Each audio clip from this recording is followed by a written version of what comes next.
আমার খবর। হাতির দাঁত পাচার করার সময় হাতে হাতে 3 পাচারকারীকে গ্রেপ্তার করল বন দপ্তরের আধিকারিকরা। ধৃত 3 ব্যক্তিকে আজ বৃহস্পতিবার বেলা 1টা নাগাদ পেশ করা হলো রামপুরহাট মহকুমা আদালতে। উদ্ধার করা হয়েছে 15 কেজি ওজনের 2টি হাতির দাঁত। ঘটনাটি ঘটেছে বীরভূমের নলহাটিতে। ধৃতদের নাম রবিরঞ্জন সাহা, সুখেন্দর মুর্মু ও শঙ্কর রায়। তাদের একজনের বাড়ি ঝাড়খণ্ডের সাহেবগঞ্জের এবং 2 জনের বাড়ি ঝাড়খণ্ডের পাকুড় এলাকায়। বন দপ্তর সূত্রে জানা যায়, গতকাল বুধবার দুপুরে গোপন সূত্রে খবর পেয়ে বন দপ্তরের আধিকারিকরা বীরভূমের নলহাটিতে হানা দেয়।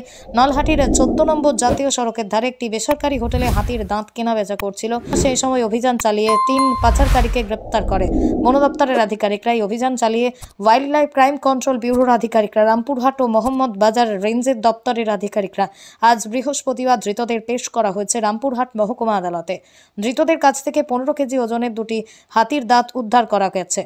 বন দপ্তরের আধিকারিকরা এই ঘটনার তদন্ত শুরু করেছে। কী উদ্দেশ্যে তারা এই হাতির দাঁত পাচার করছিল সে নিয়ে খোঁজ চলছে।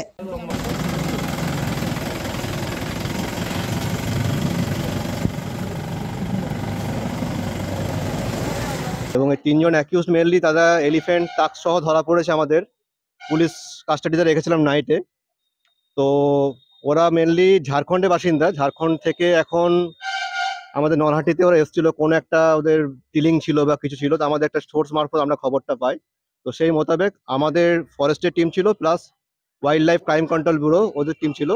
তো যৌথভাবে আমরা অপারেশন করে 3 জনকে অ্যাকিউজড পারসন তাদেরকে আমরা অ্যারেস্ট করি এবং 2খানা হাতির দাঁত আমরা সিজ করি। আর তার সঙ্গে একটা বোলেরো গাড়ি ছিল, যে গাড়িটা যখন এসেছিল সেই গাড়িটাও সিজ করা হয়। তো সমস্ত কিছুই মোটামুটি আমরা ইনভেস্টিগেশন চলছে। সমস্ত আমাদের হায়ার অথরিটিকে আমরা সবকে জানিয়েছি। নাম মেনলি অ্যাকিউজ যেগুলো আছে তাদের হচ্ছে একজন রবিরঞ্জন সাহা, তার অ্যাপ্রক্স 36 আছে, সে ঝাড়খণ্ডের বাসিন্দা, সাহেবগঞ্জ ডিস্ট্রিক্টের। সেকেন্ড আছে যে সিকন্দর মুর্মু, এর এজ আছে অ্যাপ্রক্স 23, ও পাকুড় ডিস্ট্রিক্টে আছে ঝাড়খণ্ডের।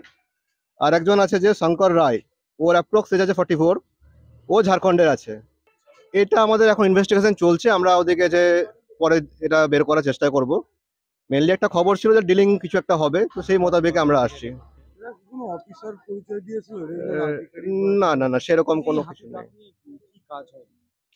দেখুন, এর কোনো হাতির দাঁত ওয়াইল্ড লাইফ আর্টিকেল, এর কোনো বাণিজ্যিক মূল্য নেই। এটা সম্পূর্ণভাবে আমরা সমস্ত মানুষকে এটাই সচেতন করার চেষ্টা করছি। এটাকে নিয়ে কোনো রকম ডিলিং, কোনো রকম কোনো কিছু বিজনেস হয় না।